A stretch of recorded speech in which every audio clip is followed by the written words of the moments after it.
काढलो अण्णा पर्यामान जनार्दना पर्यामान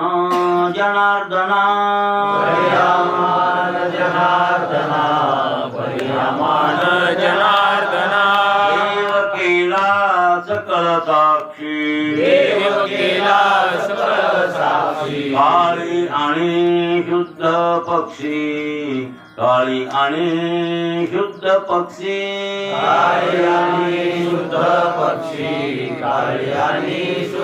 पक्षी आ भोगी भोगविता बाळा सवे तोची पिता बाळा सवे तोची पिता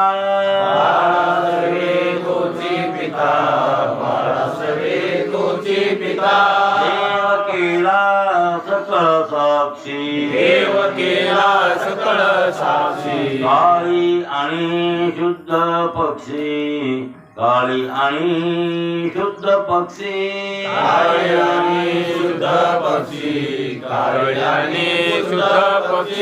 कर्म अकर्म जळाले प्रौढ तुका ते उरले प्रौढ तुका ते उरले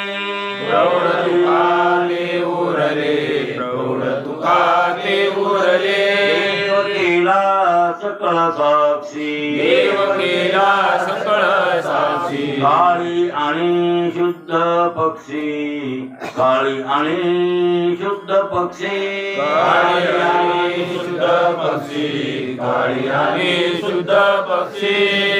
प्रस्तुत प्राप्त प्रसंगी सेवेसाठी निवडलेला अभंग दररोजच्या पाठातील जगद्गुरु तुकोबाराया गाथ्यातील जेवढीकरांच्या पद्धतीप्रमाणे 315व्या क्रमांकाचा आपला अभंग चालू आहे आणि अभंगाचं शेवटचं चरण चालू.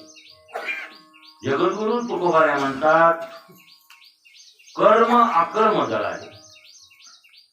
कशामुळे जळालं तर देव केला सकळ म्हणून जळालं. आपलं चाललंय कर्म आणि अकर्म याबद्दलचा विचार. मग काल कोणत्या प्रकारचे कर्म झाले?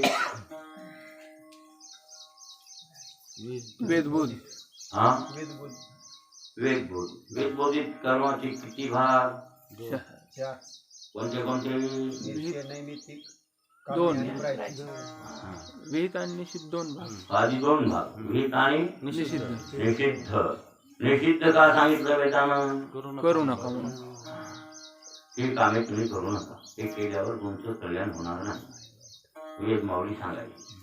मग विहित प्रकारचे 4 भाग सांगितले वेदाने: नित्य, नैमित्तिक, काम्य, प्रायश्चित्त. त्यापैकी साधकानं कोणते करावे? नित्य कर्म अनैमित्तिक हे दोन्ही आचरण करावं लागतं आपल्याला. काम्य कर्म कवा करावं? करू नये, ते बालू म्हणून करावं. तुम्ही करतात ना काम्य कर्म, संकल्प पुढच्या जन्माचा असं तसं हे जे काही गोष्टी स्वर्ग मिळावं, अमुक मिळावं, तमुक नाही. हे या गोष्टी जे करतात ते काम्य कर्म. हे काम्य कर्म मोक्ष मिळविणाऱ्याला गरज नाही, त्याला काय गरज? ते कुठं ना काम्य कर्माचा मोक्ष मिळविणारा करीत. आणि प्रायश्चित्त कर्म आहे. प्रायश्चित्त म्हणजे पाप झाल्यावर घ्यावं लागतं. पाप झालं तरच ते कर्म करायचं, नाही तर नाही. रोग झाला तर औषध घ्यावं.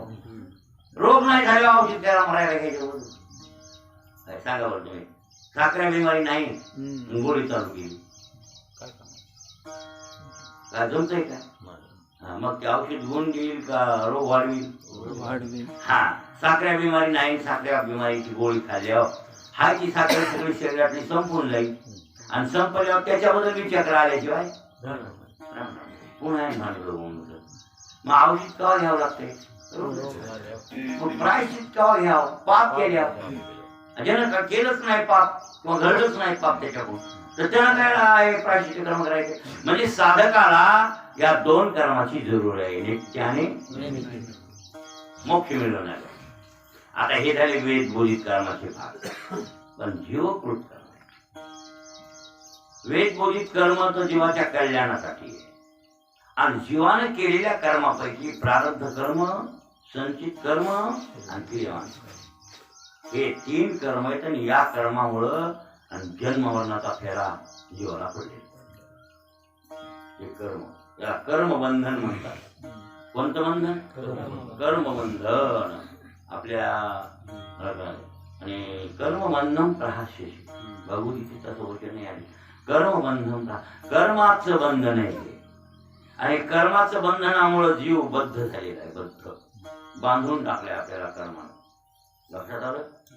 मग संचित कर्म ते एकूण तुम्ही पहिल्या कवा कोण्या जन्मात केलेलं कर्म कोणास ठाऊक, पण त्याचा साठा पडलेला बँकेत पडल्यासारखा. आणि मग ते साठा पडलेला ज्या ज्या वेळेला ते भोगायला उठतं तितकं त्याला म्हणतात प्रारब्ध. म्हणजे ज्याची भोगाला सुरुवात झाली आहे, भोगा सुरुवात झालेली आहे त्याचं नाव प्रारब्ध. आता सध्या आपण प्रारब्धात आहे. कशात आहेत आपण? बांधून टाकले आपल्याला त्यानं.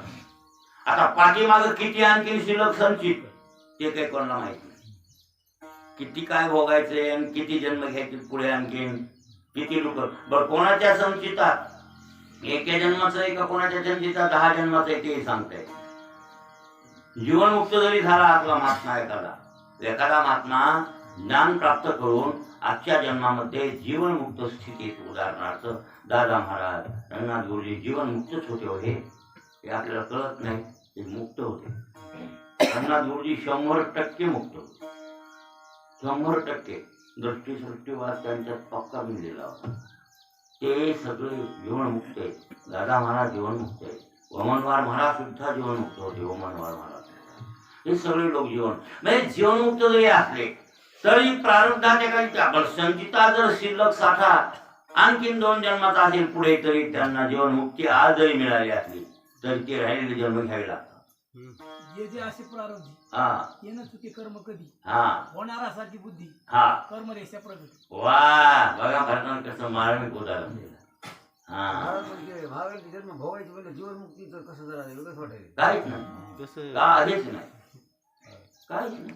काहीच मागच्या जन्मात संचिता जर साठा शिल्लक असेल संचिताचा आणि आज तुम्ही जीवनमुक्ती मिळविली आज या जन्मात, तुम्हाला जीवनमुक्ती कळती. लोकांना नाही कळत तुमची स्थिती. तुम्ही कोण्या अवस्थेत आपल्याला माहित असते.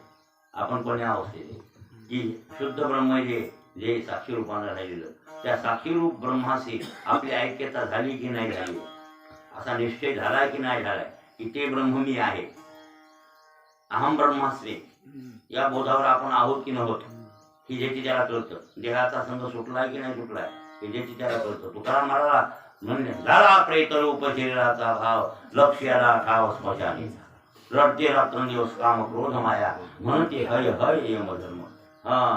प्रेतरूप शरीराचा भाव झालाय म्हणजे तुकाराम महाराज जिवंत होते तरी मड समजित होते. कायला शरीराला हे प्रेत आहे, आजही प्रेत आहे आणि उद्याही प्रेत आहे. आता त्यांचा पक्का भाव झालेला होता. मड म्हणजे मडच आहे आणि मी या मळ्याहून वेगळा आहे. मला याचा संबंध नाही. मी ह्या मळ्याच्या वेगळा आहे आणि माझं स्वरूप अमर आहे, शुद्ध आहे, चेतन आहे, अनश्वर आहे, अजय अव्यय असं माझं स्वरूप आहे. असा पक्का बोध दृढ बोध त्यांना होता. कोणाला तुकोबाला आणि रंगनाथ गुरुजी हे ते यांना होता. मग असं जर असेल गुरुजी सारखं जीवनमुक्त अवस्था तरी गुरुजीच्या संचितात आणखीन पुढे जन्म घ्यायचे असतील तर ते घ्यावे लागतात. मनुष्यच होणार मनुष्य दुसरं ना त्याला जन्म हो ते काय म्हणते महाराज. आणि मग कायला म्हणले काय कशाला म्हणजे बघा ना तुम्ही काय म्हणले ते की मोठ की ध्या करते उमटे निज ज्ञानाची पाठ कुठे मग सूर्या पुढे प्रगटे प्रकाश. हो त्या सिद्ध प्रज्ञेची निलाभे मनची सारस्वते दुभे मग सकळ शास्त्र स्वयंभे म्हणजे अभ्यास केल्यावरच ज्ञान होते असं आहे का? मागच्या जन्मात असं पण म्हणावं लागेल की नाही कळलं की नाही. अरे जन्मभर 10 वर्ष एक बार सांगितलं की पाठ होते, एक बार सांगितलं की पाठ होते.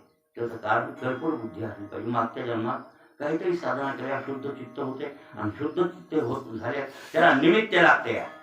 दुसऱ्याकडून गुरुमुखाचं निमित्त वास्तविक ते ज्ञान सिद्धच असतं आणि ते ज्ञान सिद्ध असलेलं पुढे प्रगटते असा त्याचा अर्थ आहे. मग असे जे रंगनाथ गुरुजी सारखे महात्मे आहेत ना, यांना जरी जन्म घ्यावा लागला पुढचा प्रारब्धवशात तर सिद्ध योगी आहेत.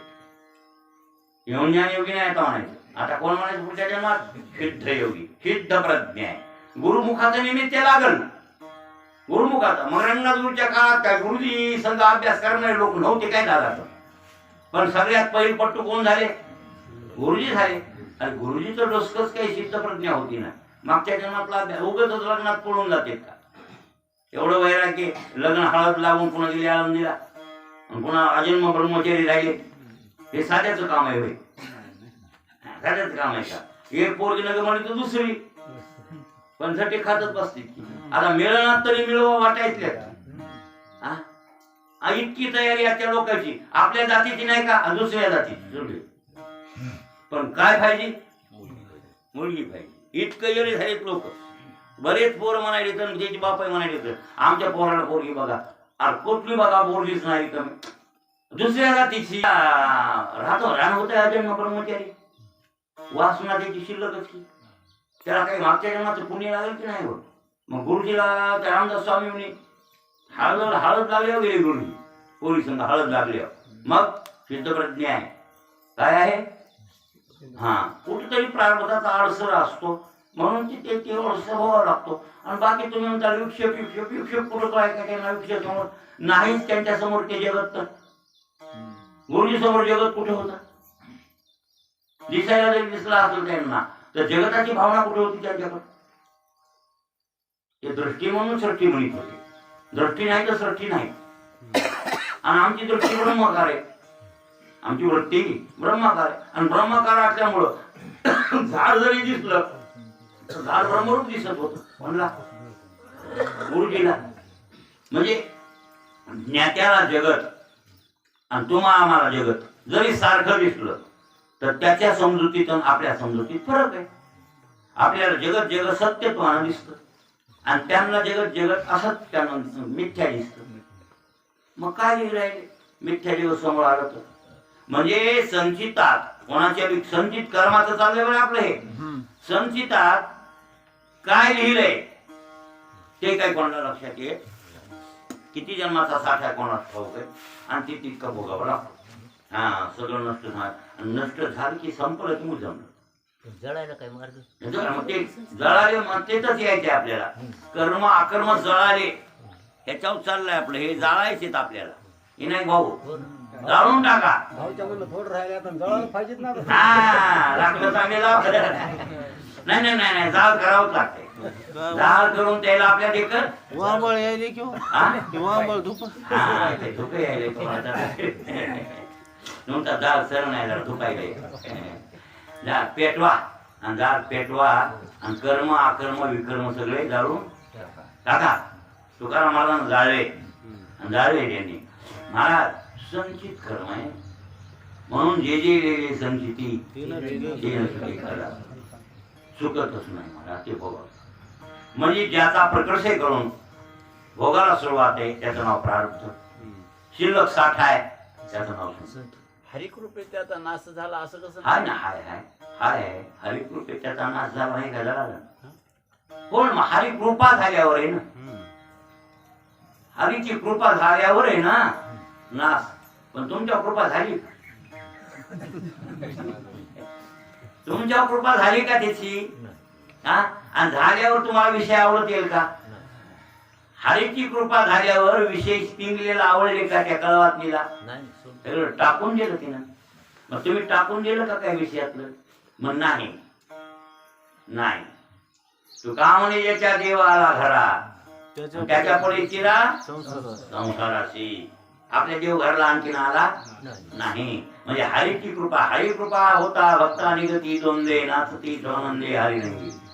पोट निघाय पाहिजे. द्वंद्वे नाम पोट.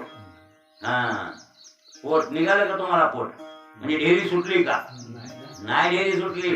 काय चाललंय महाग मागं चाललंय. हरेची कृपा झाल्या भक्तांना दोन्ही निघतात. दोन्ही नाम सुखाचं पोट भरतं. सुखी होतो जीव. जीव सुखी नाम तृप्त होतो. आणि म्हणून ते दोन्ही नाम पोट भरत दोन्ही निघतात. म्हणजे ढेरे निघत्या ढेऱ्या. अशा ढेऱ्या निघावे लागतात. ते हरिकृपा आणखीन झाली नाही पण कर्माचा नाश होईल ना. पण त्याची कृपा झाल्या असो. संचितात जे जे काय आहे ती शिल्लक साठा प्रारब्ध भोगाय तयार झाले आणि क्रियामान आता करायला देण्याची सांगळत आहे. आणि मग आता करायला हे या जन्मात ते पुन्हा आणखी जमा पडायला पुन्हा बँकेत जमा व्हायला त्याचं संचित तयार व्हायला पुन्हा आणखीन ते प्रारब्ध पण भोगायला उठायले. ह्या जन्म किती घ्यायची. मनुष्य जन्मात एक एक केलं तर हजारो लाखो करोडो जन्म भोगावे लागतात.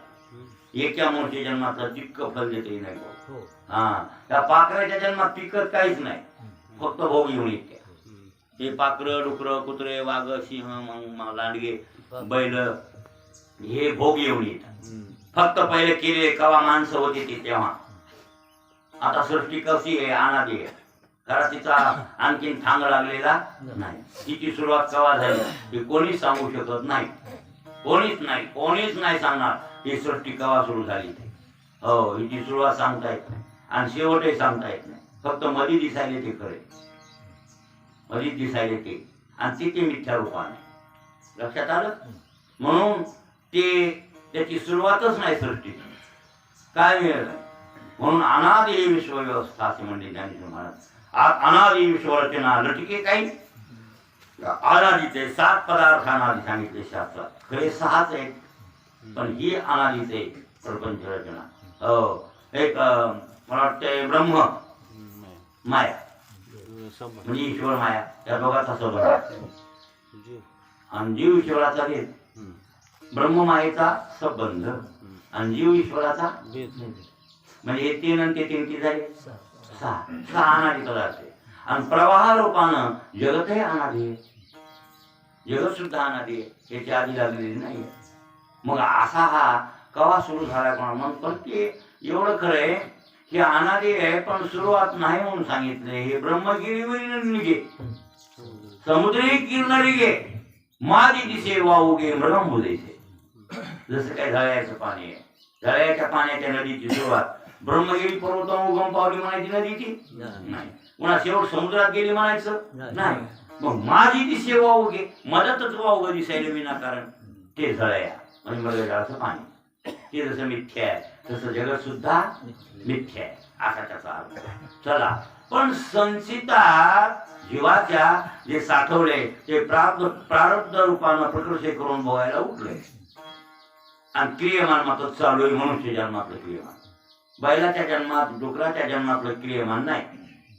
ते जमा धरायचं नाही होतही नाही. त्यांच्याकडून काहीच कर्म होत नाही. फक्त जे झालेत ते भोगायचे बिचारी.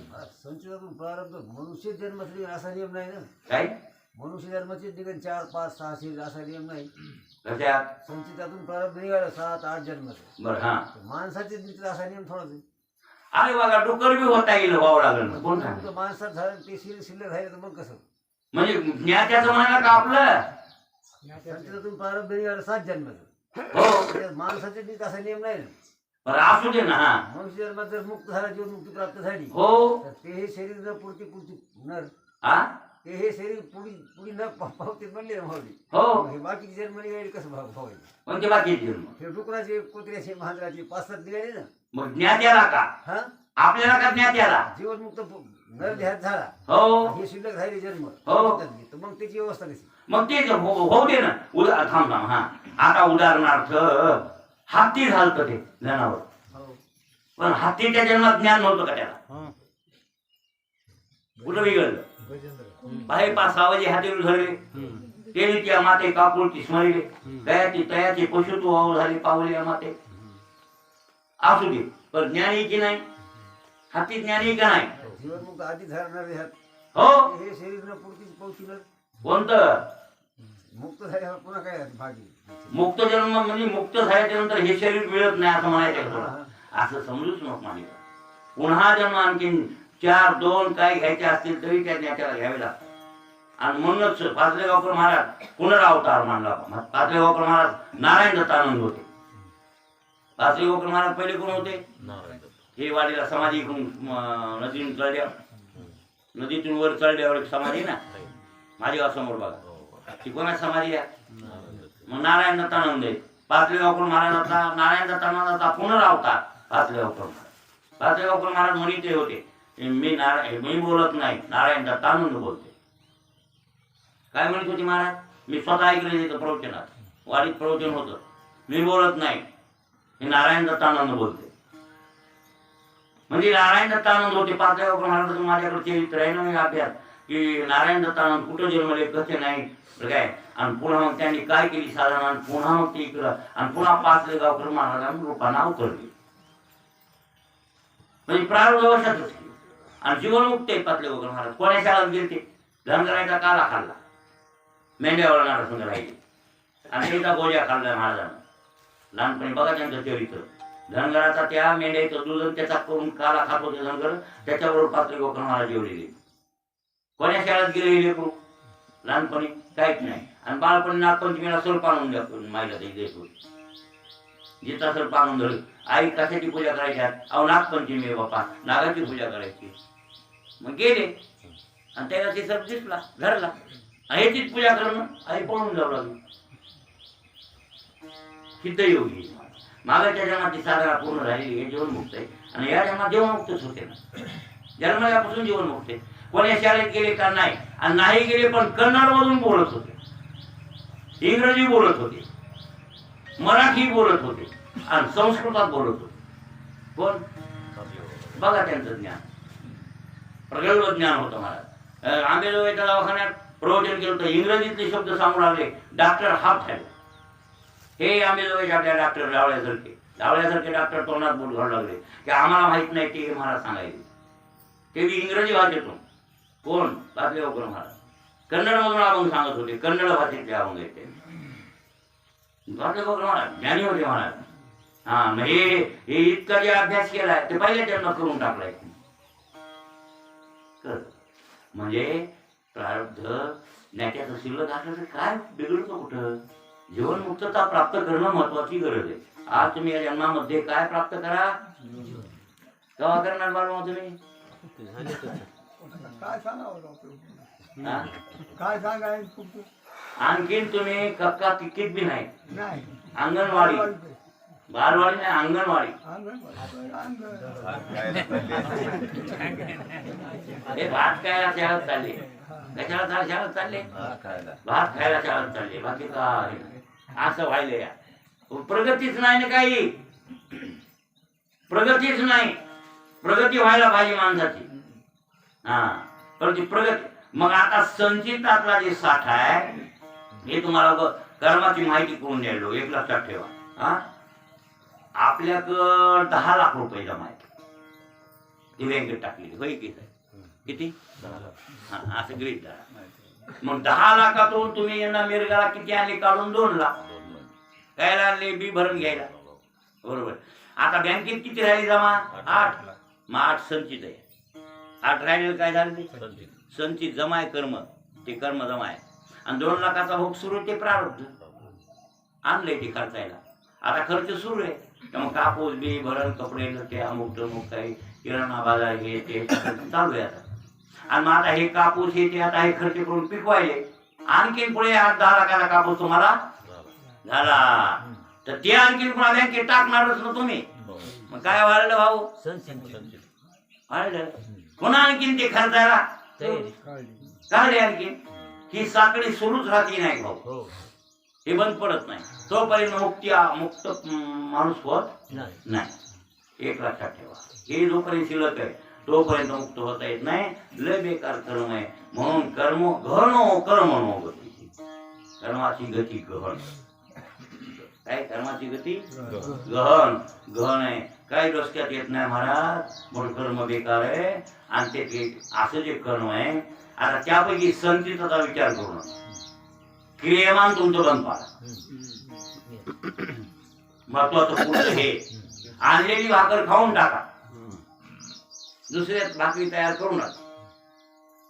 पण आपल्या तर चालू होता. आणखीन देवाला हात जोडायला ही बायको पुढच्या जन्मात मिळू दे.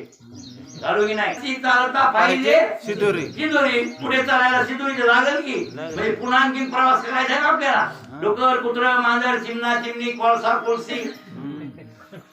मला तर लक्षात येते बा, लक्षात येते ते दोन होलन होली येते माझ्या लक्षात येते. बालुमासारखेच असते ते आलं किती येते आणि ती घुघू करून आणि ती घुघू करते आणि इथं बसते तर इथं माझ्या ती खोपा द्या ओळी खोपा केला तिथं पिले देते तर काय म्हणतात उड्या उडी उडून जाते पुन्हा येते.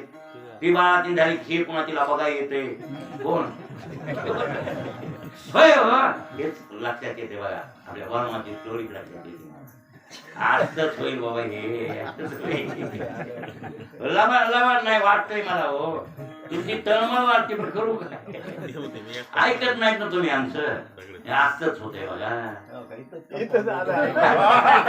आमच्या पाशीच असते.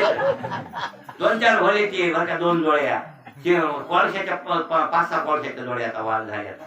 कोंग्या येते आता बघ आमच्या पाशी येते लोक म्हणजे असेच नाही असेच तयाशी चालता पाहिजे शिदोरी पाहिजे. ही पुढचे किरेमान नाही बंद केल्यावर कसं जमल? आणि केलेली शिदोरी खावच लागते पुन्हा. केलेली शिदोरी त्याच्यासाठी पहिली पार करायची नाही भाऊ आणि दुसरी करू नका. मग तुमची तर चालू आहे हात जोडणं कोणला जे काही नारळ फोडायचा फुकट फोडीत नाही तुम्ही. जेव्हा नारळ बी फोडलं तर त्याच्या पाठीमागं काहीतरी मागायचंच आहे ना आपल्याला. कळलं का? मग शिदोरी तयार व्हायली की नाही व्हायली? तयार व्हायली. आणि ही शिदोरी तयार झाली आणखी जन्म घ्यावा. आगा कर्मेले करावे ते सुखदुःखी फळावे आणि ती भोगावया यावे. पुन्हा शिदोरी चालू होते. मोठं घर बेकार आहे चांगलं नाही हे एक लक्षात ठेवा. म्हणून क्रियमान बंद पडलं पाहिजे आणि क्रियमान बंद होते ते ज्ञानानं. कशानं बंद होते? की बाबा आपण केलेलं कर्म आपल्याला फळ भोगायला धरणं बसते. केले कामे कर्म द्यायचे फळ भोगावया धरणे वैसे न फेडिता ऋण द्यायचे ओसंडे ना. कर्ज फेडलं नाही चुकत नाही. त्याप्रमाणे केलेलं कर्म भोग दिल्याशिवाय सोडित नाही. ते पुण्यात्मक असो का पापात्मक असो एक लक्षात ठेवा. म्हणून आता हे क्रियमान आता संचित होऊन बसलंय झाले. प्रारब्ध भोगायला आले ते भोगूनच सारावं लागलं. प्रारब्ध भोगून सारावं लागलं. आता पुढच्याची वाट काय? पुढे जे तुम्ही क्रियमान करायले त्याचे पण आणखीन 3 भाग आहेत. क्रियमानाचे भाग किती आहेत आणखीन? 3. कर्म, अकर्म आणि विकर्म. लक्षात आलं? कर्म, अकर्म, विकर्म. आता सांगतो तुम्हाला. कर्म त्याला म्हणतात निषिद्ध आणि विहित. आता शहाणा माणूस वेदाचा विचार कर वेदाचा ऐकणारा निषिद्ध कर्माचा त्याग करतो. विहित कर्मे करतो. पण विहितच कर्म विहित व्हायले हे सुद्धा सांगता येत का? स्वतःच्या बुद्धीनं कर्माचा गुणकारा कळत नाही कळत. कधी कधी ते विकर्मात जातं. कधी कधी ते कर्म कशात जातं? विकर्मात. विकर्म हे कोणी बारकाईने सांगणार नाही बरं तुम्हाला. विकर्म कशाला म्हणतात ते डोसक्यात बी कोणाच्या येत नाही. महाराज लोकांच्या बी येत नाही. ते विद्वानांच्या येण्या महाराजांचा विचारच नाही. कर्माचं बोलायला काय वेळा महाराज बोलू शकते? ते कशाला बोलून त्याला बोलताच येत नाही. त्याचा अभ्यासच नसेल तर कसा बोलेल ते? पण विद्वान जरी आपला महाराज लक्षात आलं का? तर विकर्माच्या बाबतीत बारकाई आहे. ते खूप घोटाळा आहे त्याच्यामध्ये. कसा घोटाळा आहे ते सांगतो तुम्हाला. आपण वेदानं सांगितलं त्याप्रमाणे कर्म करायला जातो. पण ते कधी कधी विकर्मात जातं. ते कर्म गृहीत धरा. पती वारल्याच्या नंतर पतिव्रता जीवन जगत नाही. हे सिद्ध आहे की नाही? तुम्हाला त्या मागे सांगितलं कीर्तनात मी की पतिव्रता वैधव्यानं जगत नाही आणि वैधव्यानं जगती ती पतिव्रता नाही. असं मागं कुठतरी विधान केलं होतं मी कीर्तनात. हो डिगुळा पती म्हणलो ना. आपलं बोलणं तर खरं किंवा शास्त्राला धरूनच असतंय ना. आणि संशय निर्माण होणं त्यांचं साहजिक आहे. त्यांनी राग नाही. त्यांना विचार वैध ज्याच्या कपाळाला कुकू नाही नवरा मेलाय आणि नवरा मेलेली जगतीये आणि मी पतिव्रता म्हणतीये तर हे सिद्ध शक्य होत नाही. पतिव्रता नाही, चांगली वागणारी असेल ना ती म्हणून आम्ही वागणूक चांगली आहे, तिची वागणूक चांगली आहे, आम्ही मान्य करू. पण पतिव्रता ठरत नाही. पतीच मेला आणि पतिव्रता कोणाच्या व्रतात येते? पती तो स्वर्गवासी झालाय, कोणाच्या व्रतात येते? कशी पतिव्रता म्हणता येईल तिला? मग पतिव्रता कोण? पती बरोबर जाणार. मग एक नंबरची तुम्हाला सांगितलं, तिकडं प्राण गेला इकडं प्राण गेला पाहिजे. तिकडं नवरा मेला आणि हिला कळालं केव्हाही कळू की लगेच प्राण गेला पाहिजे. ही कोण झाली? एक नंबर. काही वेळानं अटॅक आला, नवऱ्याच्या ध्यासात मेली, काही वेळानं, हे 2 नंबरची. आणि सती गेली सरणार, 3 नंबर. म्हणजे सती जाणारीचा 3रा नंबर आहे. कितवा? सती जाणारीचा नंबर 3रा आहे. तर मग आता बाकी हे पत्नीवृत्ती, ती पतिव्रता, हे पत्नीवृत्ती आहेत ना मानतो तसे जगात. हे स्वप्न घेऊन पळत येत. मला वाटतंय वरल्याकडे बघावं का खाल्ल्याकडे बघावं? कोणाकडे बघावं?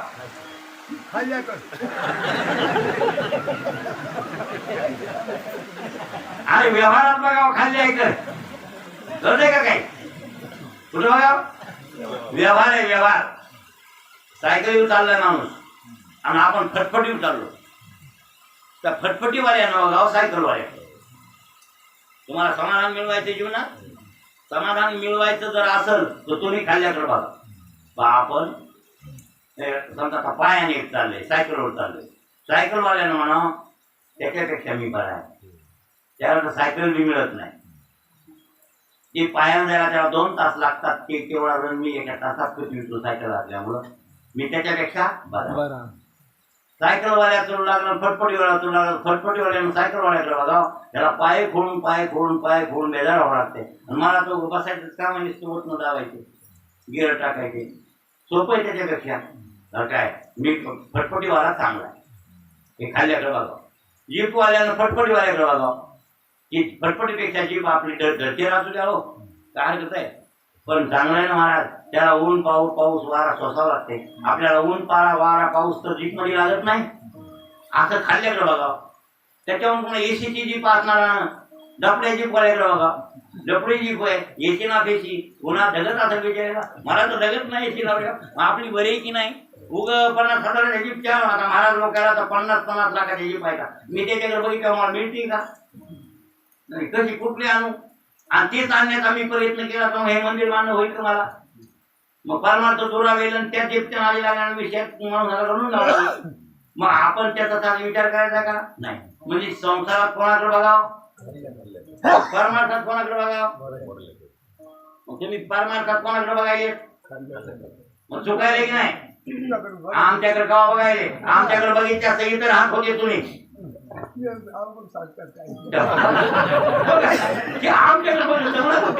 हे शोभ नाही काय बघा बघा. म्हातारी नाही तर मला नरवडी फेकून द्यायची नाही. म्हणजे तशा येण्याच्या काय नादी लागायच्या आपण? काय ज्ञानेश्वरी वाचली, भजन केलं, काय फायदा झाला तुमचा? मग भजन करून ज्ञानेश्वरी वाचून फायदा काय? आपण त्या परमार्थातल्या वरल्याकडे बघावं का खाल्ल्या बाहेर तुझ्याकडे काय बघायचे आपण? हे कळलं पाहिजे म्हणलं. अरे बाबा, हे कर्म संपवून टाका. आपलं चाललंय पतिव्रता, तिला म्हणता येत जी पतिविरहित जगते, विधवा अवैधव्यानं वागायला चांगले असेल त्याच्यावर जर वाद नाही, तिला दोषी ठरवायचं नाही, तरी पण पतीच्या व्रतात नाही. पतीच्या व्रतात राहील ती कोण झाली? आता चला त्याच्या पुतळाबाई, शिवाजी महाराज बायको सहगमन करून गेली नाही भाऊ. कोण?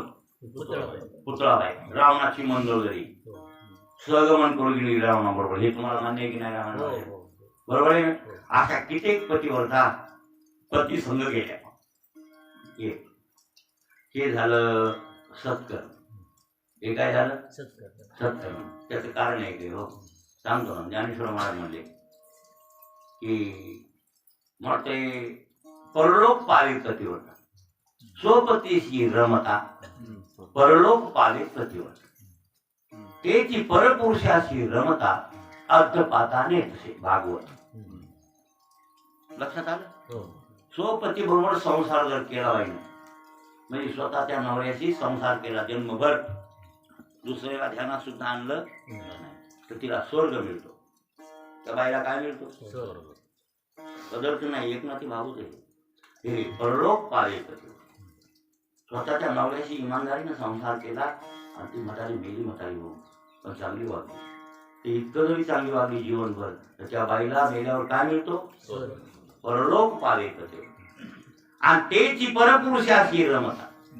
ती जर परपुरुषाबरोबर भ्रष्ट होईल, दुसऱ्या नवऱ्याचा इच्छा करील, संग करील तर आद्धपाताने ती आद्धपाताला जाते आणि नवऱ्यालाही नेते. हा ते काय सोपं आहे का काय?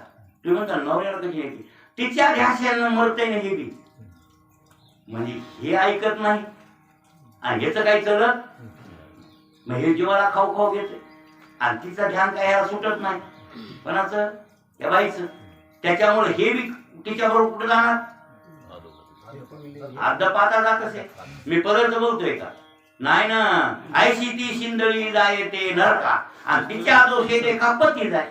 महाराज का कमीत काही भागवत सांगायला ज्ञानेश्वरी सांगायला महाराजाच्या गाठ्यात नाही का? महाराजाकडे कमी का? कोणाकडे? तुकोबरायकडे. पतिव्रता ऐशी जनामध्ये मात भोगी 5-7 अंधारी ते मी पतिव्रता आहे, मी पतिव्रता आहे, मी पतिव्रता आहे म्हणायली या आणि अंधारात 5-7 भोगायली. कोण म्हणले? तुकाराम महाराज. भोगी 5-7 अंधारी ते ऐशी ती ओंगळी, ऐशी ती ओंगळी. ओंगळी म्हणजे वाईट. जाय ते नरका आणि तिच्या दोषे एका पती जाय. तिच्या नवऱ्याला धरती जितेपणी सारखा घ्या. आमची बायको ऐकत नाही, वाईट बघती. काय करा? हे असं करायला, ते तसा करायला. त्याच्या डोसक्यात बेचैन अवस्था होती की नाही? नाही हो. शिष्य केले कर्म भोगावे गुरुने, स्त्रीने केले घेणे देणे ते पुरुषाशी. पुरुषाशी. मग आपण ध्यास केल्यावर तिचा आपल्याला कुठे जावं लागलं? नरका. हा तिचा एक कायमचा डोसक्यातून काटा काढला. डोसक्यातून बरं काय मारलं नाही तिला. तू तिकडं मी इकडं. आपला परमार्थ आपण करून घ्या, मग नरकाला जायची गरज पडत नाही. पण तिचा संग सुटत नाही, ती सुटत नाही आणि डोसक्यातून तर निघत नाही आणि तिच्या ध्यासाने नवऱ्याला बी मग भोगावं लागायला की नाही विनाकारण. हे समजून घ्या. स्वपतीशी काम केला तर स्वर्ग मिळतो. परपुरुषाची रममान झाली तर नरकाला नेती नवऱ्याला बी आणि आपण बी बेटी जाती. या बेकार बेकार वागणार असं म्हणायचं. मग आता सांगा, आता हे झालं पण एखादी पतीवर ध्यान धरून पती बरोबरच गेली कुठं? सरनाथ. हे झालं सत्कर्म, बरोबर आहे. पण ती स्वर्ग हेतून गेली, मोक्ष हेतून गेली का काम वासनेने गेली? हे इथं विकर्म इथं घडतंय. एवढी बारकाई तुम्हाला कोणी सांगणार नाही. ही एवढी या कर्मातली बारकाई कोणी सांगणार नाही. नाही भाऊ, ध्यान ठेवा. आता सांगा, तुम्हाला काय दिसलं? काय बाई होती होता, नवरा मेला, नवऱ्याच्या संघात गेली. तुम्ही सगळे जग धन्यवाद देणार की नाही? देणार. सगळे वा वा करणार. वा बाई, वा बाई, वा असं म्हणणार तुम्ही. इकडं पतिव्रता वाटायची तुम्हाला, मान्य. पण नवऱ्यासंग गेली ती गेली सरनाथ, कोणत्या इच्छेने गेली. आणि हे सांगावं लागलं रामाला, तारेला. बघा नीट राम आहे. तारेला बोंबलून सांगितलं रामाला की विषयाच्या अभ्यासानं जर गेली वृत्ती विषयाकार ठेवून की नवऱ्याचा अंगसंग आता मला मिळेल. हा, आणि मग काय करायचे जीवन जगून जर मला अंगसंग मिळत नाही आता? हा, मग ह्याच्याबरोबर गेलेलं अशा विषयाच्या ध्यासाने गेली तर प्रेत भूत व्हावं लागतं. हे बी बेकार. म्हणजे मनुष्य होण्यापेक्षा पुन्हा पुन्हा भूत व्हायचे. पुत्र नाही, मांजर नाही, काहीच नाही. विषयाच्या ध्यासानं हाडूळ व्हावं लागतं. हाडूळ. ते हाडूळ भूत म्हणत होते का पहिल्या काळात? ते हे भूत आहे. विषयाच्या ध्यासानं मेलेले माणसं हाडूळ होतात. लक्षात आलं? आता हे कर्मातून काय झालं? विकर्म. काय झालं आता? हे विकर्मात पडले ना. ते विकर्मात पडलं. मला कर्म आहे दिसायला तो वाटायला की पतिव्रता आहे, कर्मात गेली. पण कोण्या ध्यासानं गेली? महत्व ध्यासाला. बरोबर आहे. मग असं कर्म कशात जातं भाऊ, त्याचा विचार उद्या करू. आता टाइम आपण कुठून आलो फक्त लक्षात ठेवा. चिंतन आपलं काय चालू आहे, कर्म अकर्माचं चिंतन, विकर्माचं चालू आहे. कर्म अकर्म विकर्म. किं कर्म किम कर्मेति कवयोपेत्र मोहिता तत्ते कर्म प्रवक्ष्यामि यज्ञात्वा मोक्षेषे शुभात्.